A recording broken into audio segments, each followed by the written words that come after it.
रहे हैं special report. मैं हूं आपके साथ आयुषी गुप्ता। चलिए रुक करते हैं खबरों की ओर। इटली में हो रहे G7 शिखर सम्मेलन में पीएम मोदी की जम करके तारीफ हुई है। पीएम मोदी की तारीफ फ्रांस के राष्ट्रपति इमैनुअल मैक्रों ने की है। पीएम मोदी के AIF पर की गई पहल की प्रशंसा हुई है और G7 समिट में भारत की छाप हर जगह दिखने को मिल रही है। और इटली की पीएम जॉर्जिया मेलोनी नमस्ते के जरिए मेहमानों का स्वागत कर रही है। तो वही G7 शिखर सम्मेलन ने चीन की टेंशन 10 गुना बढ़ा दी है। देखिए रिपोर्ट।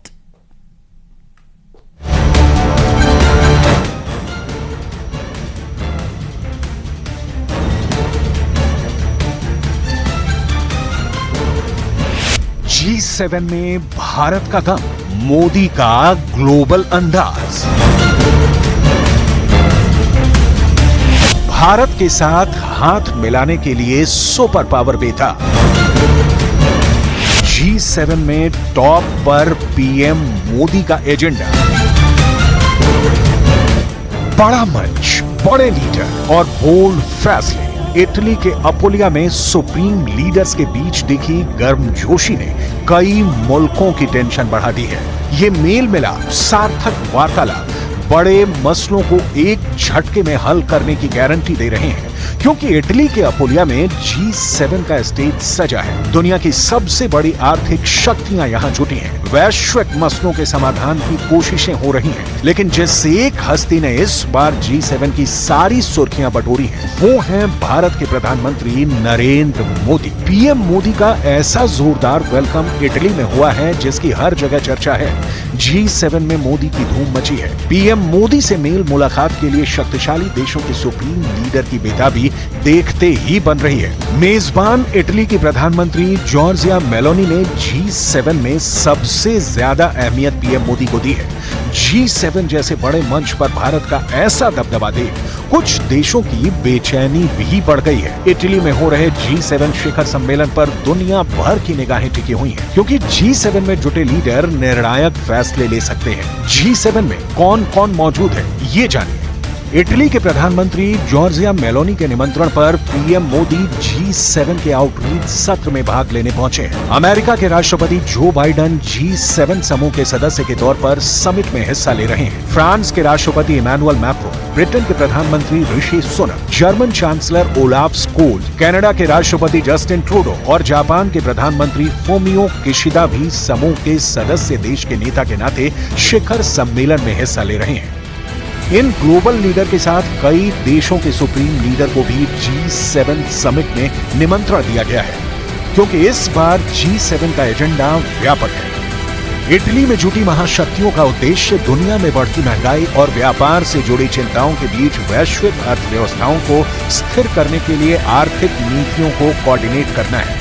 शिखर सम्मेलन में कार्बन उत्सर्जन को कम करने और सस्टेनेबल एनर्जी को बढ़ावा देने की रणनीति भी बनाई जाएगी, जिससे जलवायु परिवर्तन से निपटा जा सके। G7 में वैश्विक स्वास्थ्य व्यवस्था को बेहतर बनाने के लिए स्वास्थ्य आपातकाल के लिए सिस्टम को और बेहतर बनाने पर जोर दिया जाएगा। इसके अलावा G7 में दुनिया भर में चल रहे सैन्य संघर्ष पर चर्चा होनी है। खासकर रूस यूक्रेन युद्ध पर G7 समूह के देशों का पूरा फोकस है। G7 समिट में शामिल हुए यूक्रेन के राष्ट्रपति ज़ेलेंस्की को शिखर सम्मेलन से बड़ी आस है, क्योंकि अपुलिया में G7 के स्टेज पर यूक्रेन के हालात पर एक पूरे सत्र का आयोजन किया गया है। यूक्रेन के राष्ट्रपति ने पीएम मोदी को गले लगाकर दोस्ती का इजहार किया है। पीएम मोदी ने ज़ेलेंस्की से मुलाकात के बाद सोशल मीडिया में पोस्ट कर रूस यूक्रेन युद्ध को शांति से हल करने का रास्ता भी सुझाया है। G7 में एशिया महाद्वीप से सिर्फ भारत को निमंत्रण दिया गया है, जबकि दूसरे सर्वोच्च नेताओं में तुर्की के राष्ट्रपति रेचप तैयब अर्दोआन, ब्राजील के राष्ट्रपति लूला दा सिल्वा, अल्जीरिया के राष्ट्रपति अब्देलमजीद तेब्बोने, कीनिया के राष्ट्रपति विलियम रूटो और ट्यूनीशियाई राष्ट्रपति कैस सईद भी G7 में आमंत्रित हैं। अपुलिया में हो रहे G7 सम्मेलन में अफ्रीकी महाद्वीप के विकास पर भी चर्चा हो रही है, मगर भारत को G7 में सबसे ज्यादा तवज्जो मिल रही है। इटली की पीएम जॉर्जिया मेलोनी ने G7 में ग्लोबल लीडर का वेलकम जिस अंदाज में किया, उससे भारत का मान बढ़ा है। मेलोनी ने एक नहीं दो नेताओं का स्वागत नमस्ते के जरिए किया, जिसके बाद उनका वीडियो सोशल मीडिया में वायरल हो गया।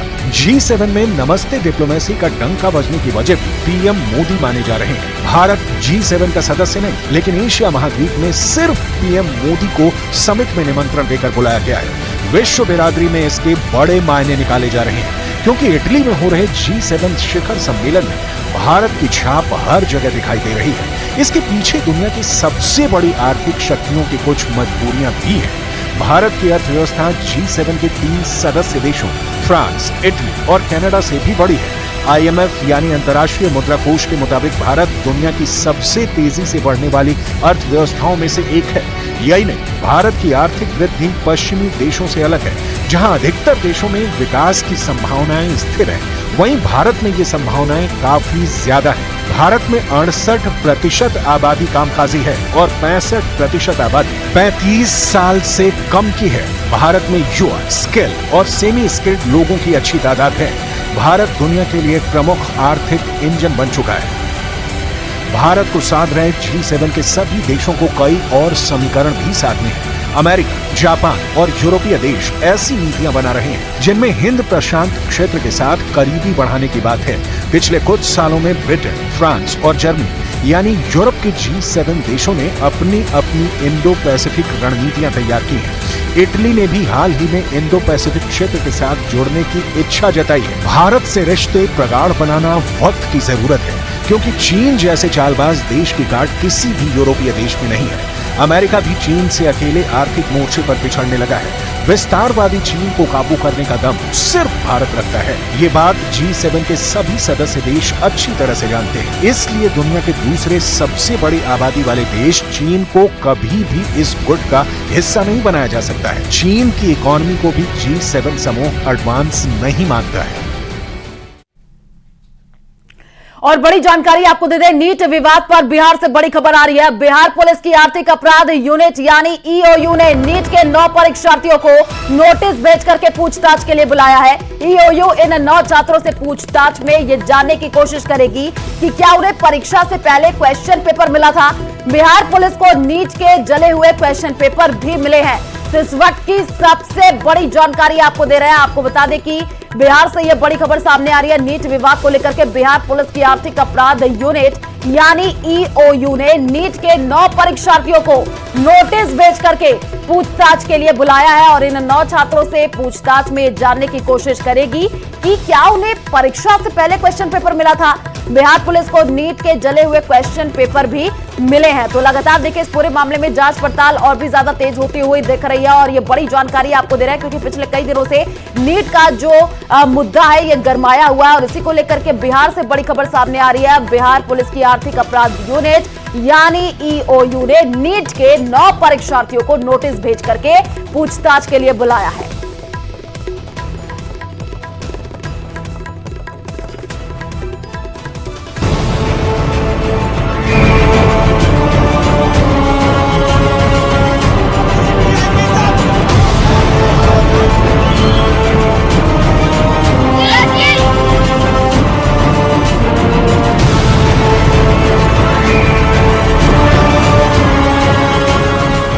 मामला ठंडा पड़ता नहीं दिख रहा है।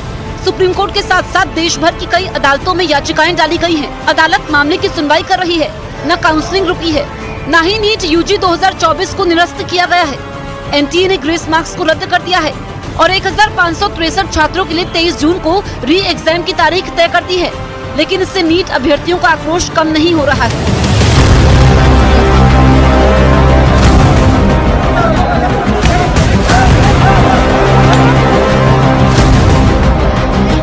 वहीं दूसरी तरफ पटना में पेपर लीक की जांच चल रही है और इस जांच के समय बिहार पुलिस को छापेमारी के समय जला हुआ एक प्रश्न पत्र मिला है। साथ में उस प्रश्न पत्र के उत्तर भी हैं, जिसे बिहार पुलिस सबूत मिटाने के तौर पर देख रही है। लेकिन बिहार पुलिस इस नतीजे पर नहीं पहुंच पा रही है कि जो जला हुआ पेपर मिला है वो नीट UG 2024 से ही जुड़ा है। बिहार EOU ने NTA से मूल प्रश्न पत्र मांगा है। NTA ने अब तक मूल प्रश्न पत्र EOU को नहीं दिया। मूल प्रश्न पत्र मिलने पर ही सबूत की जांच हो सकती है। पेपर लीक की जांच में ये सबसे बड़ी अड़चन है। बिहार पुलिस के मुताबिक अगर NTA से पूरी जानकारी मिलती है तो वो पेपर लीक के मामले में किंगपिन तक पहुंच सकती है। दरअसल जिस दिन 5 मई को नीट यूजी 2024 की परीक्षा थी, उसी दिन पेपर लीक की एक टिप पर काम करते हुए पटना के शास्त्री नगर थाने के एसएचओ ने कार्रवाई की और कुल 4 लोगों को गिरफ्तार किया। पुलिस के मुताबिक ये एक संगठित गिरोह है, जिसकी कुछ प्यादे और पेपर लीक का फायदा उठाने वाले छात्र पकड़े गए। 5 मई को एक कार में 3 आरोपी पकड़े गए। कार में 4 छात्रों के एडमिट कार्ड की कॉपी मिली। आरोपी सिकंदर ने पेपर लीक की बात कबूल की। पुलिस ने एक नीट अभ्यर्थी एग्जाम सेंटर से पकड़ा। आरोपी अभ्यर्थी ने भी पेपर लीक की बात कबूल की। 2 कोचिंग सेंटर पर प्रश्न पत्र मुहैया करवाने की बात बताई। 4 से 5 मई की रात उत्तर के साथ साथ प्रश्न पत्र देने की बात कही। परीक्षा में सभी सवालों के हुबहू मिलने की बात कही। 20 से 25 छात्रों को उत्तर के साथ प्रश्न पत्र देने का दावा किया। कोचिंग पर छात्रों को जवाब लौटाने का दावा किया। 5 मई को शास्त्री नगर थाने में दर्ज की गई एफआईआर में पूरी कहानी को बयां किया गया है, जिसमें शुरुआती जांच में पेपर लीक की बात सामने आ रही है। हालांकि अभी तक एनटीए पेपर लीक से इनकार कर रहा है, लेकिन बिहार पुलिस की जांच में जो बातें सामने आ रही हैं, वो पेपर लीक पर मोहर लगाती हैं। और बिहार ईओयू का दावा है कि पेपर लीक की घटना मध्य प्रदेश और गुजरात में हुई और वहां से पेपर बिहार पहुंचा। उधर गुजरात की गोधरा में पुलिस ने नीट परीक्षा पास करवाने की साजिश का पर्दाफाश किया है। पुलिस ने 5 आरोपियों को पकड़ा है, जिसमें 2 आरोपी मुख्य साजिशकर्ता बताए जा रहे हैं। Education consultant company Roy overseas पर आरोप, गोधरा के जय जलाराम स्कूल पर आरोप, नीट पास करवाने के लिए करोड़ों की डील करने का आरोप, अभिभावकों से मेडिकल प्रवेश के लिए पैसे लेने का आरोप। पुलिस को पास कराने वाले 30 छात्रों की सूचना मिली। पुलिस ने आरोपियों के मोबाइल और इलेक्ट्रॉनिक डिवाइस जब्त किए। शुरू में जब ये तुषार भट्ट है, उसको डीओ साहब ने 5 तारीख को उसका मोबाइल और सब चेक किया था, तो एक 30 स्टूडेंट का लिस्ट मिला था। साथ में एक 16 बच्चों का अलग से लिस्ट ये परशुराम रॉय है, उसकी ऑफिस से भी मिला था। ये जो 16 बच्चे वो पहला 30 का लिस्ट था, उसके अंदर वो भी नाम उसमें है। पुलिस के मुताबिक गोधरा के जय जलाराम स्कूल के प्रिंसिपल तुषार भट्ट और रॉय ओवरसीज के परशुराम रॉय ने ये साजिश रची। पुलिस ने कैश भी बरामद किया है और साथ में 8 ब्लैंक चेक और 2 करोड़ 30 लाख रुपए का भरा हुआ चेक बरामद किया है, जो अभिभावकों ने इन्हें दिया था ताकि बच्चों को नकल करवाकर नीट पास करवाया जा सके।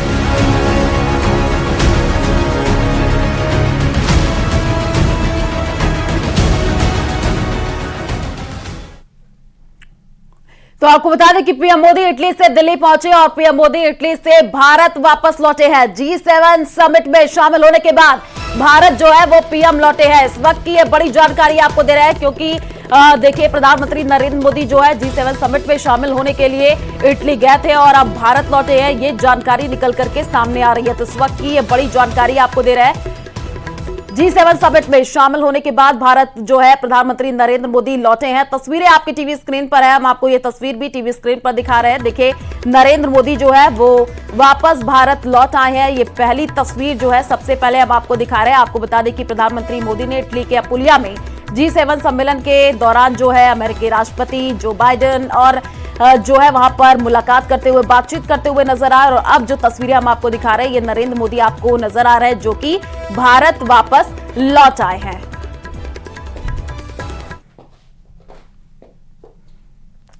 और चलिए रुक करते हैं अगली खबर की ओर। जम्मू कश्मीर में आतंकवादियों को घुसपैठ कराने में अब पाकिस्तान चीन की मदद ले रहा है। पीओके में इस वक्त कई चीनी कंपनियां एक्टिव है और उनकी मदद से एलओसी के पार मजबूत बंकर बनाए जा रहे हैं। लेकिन इस वक्त खुफिया एजेंसियों को आतंकवादी गुट जैश के एक बड़े कमांडर का ऑडियो टेप मिला है और इस टेप में अयोध्या और राम मंदिर पर आतंकी हमले की धमकी दी गई है। देखिए रिपोर्ट।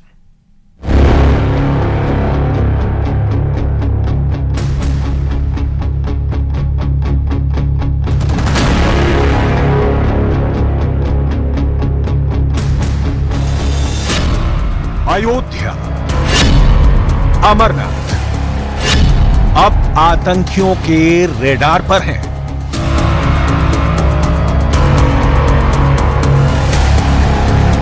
छह दिन के अंदर वैष्णो देवी से लेकर अमरनाथ और अमरनाथ से लेकर अयोध्या का ऐसा हाई अलर्ट हुआ है कि सुरक्षा एजेंसियों के सामने 3 बहुत बड़ी चुनौती खड़ी हो गई। सबसे बड़े खतरे का अलर्ट अयोध्या में राम मंदिर को लेकर जारी हुआ है। सुरक्षा एजेंसियों को दो चीज मिली है, एक है पोस्टर और दूसरी है एक ऑडियो क्लिप। इस पोस्टर पर उर्दू में लिखा हुआ है कि राम मंदिर को गिरा दिया जाएगा। ऑडियो क्लिप में क्या है वो भी गौर से सुनिए। इंशाअल्लाह बाबरी मस्जिद की जगह जो तुम्हारा मंदिर बना हुआ है और वहां हमारे 3 साथी शहीद हुए हैं, इंशाअल्लाह इस मंदिर को गिराना हमारी जिम्मेदारी बन चुकी है। इस ऑडियो क्लिप में आवाज किसकी है नहीं मालूम, लेकिन यह धमकी पाकिस्तान के आतंकवादी गुट जैश की तरफ से बताई जा रही है, यानी वही आतंकी गुट जिसका सर का नाम मसूद अजहर है। मुमकिन है कि यह मसूद अजहर का ही कोई सीनियर कमांडर है। ऑडियो क्लिप में उन्हीं तीनों आतंकियों का जिक्र किया गया है जो 2001 में हमले के इरादे से आए थे लेकिन मारे गए। अयोध्या में सुरक्षा को देखते हुए यहां नेशनल सिक्योरिटी गार्ड का सेंटर बन रहा है। यह देश में एनएसडी का छठा हब होगा। इससे पहले चेन्नई, हैदराबाद, मुंबई और अहमदाबाद में एनएसजी के हब हैं। अब अयोध्या में भी एनएसजी हब बनकर तैयार होगा तो उत्तर प्रदेश में आसपास किसी भी इमरजेंसी के लिए भी कमांडो ऑपरेशन जल्दी से जल्दी किया जा सकेगा। जैश की धमकी के बाद अभी अयोध्या में जिन जगहों की सुरक्षा बढ़ाई गई है उसमें राम मंदिर शामिल है। उसमें अयोध्या का महर्षि वाल्मीकि एयरपोर्ट है। अयोध्या में सरयू घाट पर सुरक्षा बढ़ा दी गई है। सीसीटीवी से पूरे अयोध्या की निगरानी की जा रही है। पुलिस के साथ पीएसी भी जगह जगह तैनात है। अयोध्या धाम क्षेत्र की सुरक्षा के संबंध में बात करें तो पूरे क्षेत्र को हमने विभिन्न एरियाज में विभाजित करके सीनियर राजपत्रित अधिकारियों के नेतृत्व में टीमों का गठन किया गया है, जिसमें हमारी विभिन्न जोन्स में हमारी सुरक्षा व्यवस्था तैनात है, जिसमें स्टेट पुलिस में हमारी डिस्ट्रिक्ट पुलिस के अलावा पीएससी के भी हमको कई कंपनीज प्राप्त हुई हैं जिनको लगा करके सुरक्षा व्यवस्था की जा रही है। जो हमारे जितने भी महत्वपूर्ण प्रतिष्ठान हैं, जो वाइटल इंस्टॉलेशंस हैं, उनके लिए अलग से सुरक्षा व्यवस्था की हमारी तैयारी है। 22 जनवरी को राम मंदिर में प्राण प्रतिष्ठा के बाद ही नहीं, अयोध्या पहले से आतंकवादियों के टारगेट पर रही है। 2005 में भी अयोध्या पर आतंकी हमले की साजिश हुई थी। 5 जुलाई 2005 को लश्कर ने अयोध्या में तब विवादित जगह पर हमला किया था। इस हमले में 5 आतंकी शामिल थे और 5 को सुरक्षा बलों ने मार गिराया था। तब आतंकियों ने बारूद से भरी एक गाड़ी के साथ हमला किया था, लेकिन इस हमले को चौकन्ने सुरक्षा कर्मियों ने नाकाम कर दिया। अब इसी तरह की धमकी एक बार फिर सामने आई है। हालांकि 2023 में भी अयोध्या में धमाका करने की धमकी आई थी, लेकिन बाद में ये फर्जी साबित हुई थी। हालांकि इस बार आई ऑडियो क्लिप के बाद सुरक्षा व्यवस्था कड़ी कर दी गई है। जम्मू कश्मीर से दिल्ली और दिल्ली से अयोध्या तक खुफिया एजेंसियों का नेटवर्क एक्टिव है। जम्मू कश्मीर के वर्तमान हालातों को देखते हुए खुफिया और सुरक्षा अधिकारियों की एक उच्च स्तरीय बैठक केंद्रीय गृह मंत्रालय में हुई। चूंकि आने वाले 21 जून को प्रधानमंत्री नरेंद्र मोदी जम्मू कश्मीर की यात्रा पर जा सकते हैं, लिहाजा वहां के हालातों पर खुफिया और सुरक्षा अधिकारियों की पैनी निगाहें हैं। इस दौरान अमरनाथ यात्रा की भी समीक्षा बैठक की गई और इस बैठक के दौरान बताया गया कि जम्मू के सांबा बॉर्डर से लगे अंतर्राष्ट्रीय सीमा बॉर्डर से पाकिस्तान के आतंकवादियों द्वारा बड़े पैमाने पर घुसपैठ की गई है। 9 जून को जम्मू कश्मीर के रियासी में हुए आतंकी हमले ने साफ कर दिया है कि आतंकवादियों के टारगेट पर कश्मीर से लेकर अयोध्या तक बहुत से ठिकाने हैं।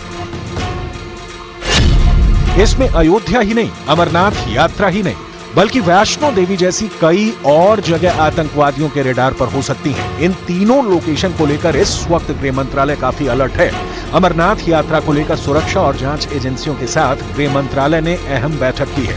इस दौरान प्रधानमंत्री मोदी के जम्मू कश्मीर दौरे पर भी सुरक्षा को लेकर समीक्षा की गई। जो अमरनाथ यात्रा अब आने वाली है उसके लिए क्या इंतजाम किए गए हैं सिक्योरिटी के? अमरनाथ यात्रा हम लोग का एनुअल एक होता है इवेंट, बड़ा इवेंट है। इसमें पुलिस, सिक्योरिटी फोर्स, प्रशासन मिलके फुल सिक्योरिटी प्रोवाइड करती है। उसमें कोई दिक्कत नहीं होगी। हम लोग के सफिशिएंट सीएपीएफ की कंपनियां मिल गई है।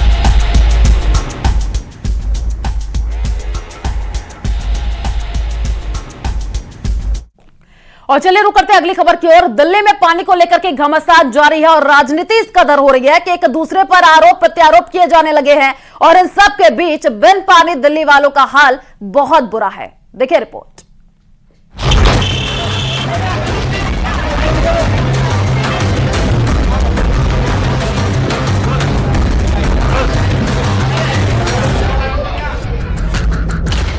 बूंद बूंद के लिए तरसती दिल्ली।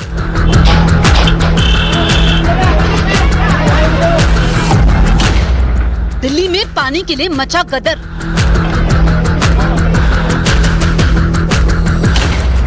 प्यासी दिल्ली को टैंकर का सहारा। दिल्ली में पानी के लिए गदर मचा है। भीषण गर्मी के बीच कई इलाकों में पानी की किल्लत भी देखने को मिल रही है। लोग टैंकर के इंतजार में घंटों तक सड़कों पर इंतजार करते नजर आ रहे हैं। दिल्ली में इस समय पानी के लिए कितनी मारामारी है, इन 5 तस्वीरों से समझिए, जिस पर मोहल्ले में पानी के टैंकर आते हैं। पूरा मोहल्ला टैंकर पर टूट पड़ता है। हालात ऐसे बन गए हैं कि टैंकरों से लोगों की पानी की पूर्ति नहीं हो पा रही है। इस बीच टैंकर माफियाओं पर नकेल कसने के लिए मुनक नहर में पेट्रोलिंग हो रही है। दिल्ली में क्या आम क्या खास, हर मोहल्ले का यही हाल है। दिल्ली के विवेकानंद कैंप की तस्वीरें हैं और ये कैंप उस जगह पर है जहां पर आसपास कई देशों की एम्बेसीज हैं, कई देशों के बड़े बड़े दफ्तर हैं और इसी जगह पर हम देखते हैं कि कई सालों से पानी की एक जटिल समस्या है जिसका समाधान नहीं हो पाया है और लोग सालों से पानी के इंतजार में यहाँ पर इसी तरीके से दिन भर खड़े रहते हैं और पानी के लिए सुबह से ही घरों से अपने बाल्टी, अपने बर्तन लेकर, बाकायदा देखिए बर्तनों के ऊपर नाम भी लिखे हुए हैं और ये रोज की समस्या है। और इस रोज की समस्या में सबसे ज्यादा जूझती हैं महिलाएं, क्योंकि महिलाओं को ही एक तरीके से पूरा घर संभालना होता है, घर गृहस्थी संभालनी होती है और ऐसे में ये तस्वीर नई नहीं है, ये हर रोज की तस्वीर है। तो अभी कल से पानी आया तो दिन में कितने बार पानी आता है? तो 2 टाइम आ रहा है, लेकिन अब ज्यादा नहीं आ रहा, बिल्कुल थोड़ा थोड़ा आ रहा है। अभी 1-2 दिन में पता चलेगा कि पानी पूरा हो पाएगा क्या नहीं हो पाएगा। उससे गर्मी में और ज्यादा समस्या हो जाती है। ज्यादा गर्मी में परेशानी आता है। हाँ, ज्यादा गर्मी में परेशानी है। हाँ। तो अभी दिन में टैंकर आ रहे हैं? हाँ, आता रहे। टैंकर आता रहता है? हाँ, 3 टैंकर आते हैं। हमारी एज का 3 टैंकर आता है। ये समस्या कभी खत्म, ये टैंकर ही नहीं होएगा। टैंकर से पानी भरते रहे और टैंकर से अभी भी भरते हैं। जितने दिन से रहते टैंकर से तो भरते हैं पानी। कितने साल हो गए आपको यहाँ? हमको होगा 40 साल। इस बीच दिल्ली में कई जगहों पर पानी के लिए मारामारी दिखी। इन 3 तस्वीरों में देखिए कैसे दिल्ली के अलग अलग मोहल्लों में लोग बूंद बूंद पानी के लिए तरस रहे हैं। छोटा आज मिनी टैंकर भेज दिया है, अब देखते हैं इसमें भी पूरा हो पाता है या नहीं हो पाता। इन्हें जबकि बोला है कि सेम टू सेम जैसे ये बड़ा वाला टैंकर आता है वैसा भेज दे तो यहाँ प्रॉब्लम पूरी हो जानी है, पर ये एक आज बच्चा भेज दिया, वो भी इतनी कंप्लेनों के बाद। सबसे बड़ी समस्या पानी की होती थी, वो लग रहा कि हाँ शायद पानी मिलेगा, लेकिन जब बराबर आता रहे तब। दिल्ली की जनता जहां जहां पानी के लिए तरस रही है, एक एक बाल्टी पानी के लिए कोहराम मचा है। वहीं दिल्ली के कुछ इलाकों से पानी की बर्बादी की भी तस्वीरें आई हैं। ओखला से आई इन तस्वीरों को देखिए। आरोप है कि पाइप से निकला ये पानी सीवर में बहाया जा रहा है। यही नहीं, ओखला में एक मल्टी लेवल पार्किंग में भी पानी की बर्बादी दिखी। ये दिल्ली की कालकाजी विधानसभा का श्रीनिवासपुरी वार्ड का सराय जुलैना मल्टी लेवल पार्किंग के आज तीसरे तल पे हम खड़े हुए हैं, जहां पर देख रहे हो लाखों गैलन पानी यहां भरा हुआ है और ये पानी सैकड़ों टैंकरों के माध्यम से या तो वो वेस्ट में किया जा रहा है या सीवर में डाला जा रहा है। इसका उपयोग दिल्ली की जल मंत्री कर नहीं पा रही है। इसको कहते हैं अवसर में आपदा में अवसर ढूंढना। दिल्ली में पानी के लिए जनता संग्राम कर रही है तो नेता सियासत में जुट गए। दिल्ली में लोकसभा चुनाव साथ लड़ने वाली कांग्रेस और आम आदमी पार्टी एक दूसरे के आमने सामने हैं। आरोप प्रत्यारोप का दौर शुरू हो चुका है। दिल्ली प्रदेश कांग्रेस कमेटी के अध्यक्ष देवेंद्र यादव ने दिल्ली विधानसभा का विशेष सत्र बुलाने के साथ ही केजरीवाल सरकार पर पानी की किल्लत का ठीकरा फोड़ दिया। लेकिन इसका मतलब ये कतई नहीं है कि आम आदमी पार्टी इससे बच सकती है। आम आदमी पार्टी सबसे ज्यादा गुनहगार कोई है तो आम आदमी पार्टी इसमें होती है, क्योंकि जिम्मेदारी दिल्ली की जनता को पानी देने की जिम्मेदारी आम आदमी पार्टी की सरकार की है और सरकार लगातार अगर जो हम और चले फिलहाल इस बुलेटिन में इतना ही। आगे आपको दिखाएंगे मारो राजस्थान। नमस्कार।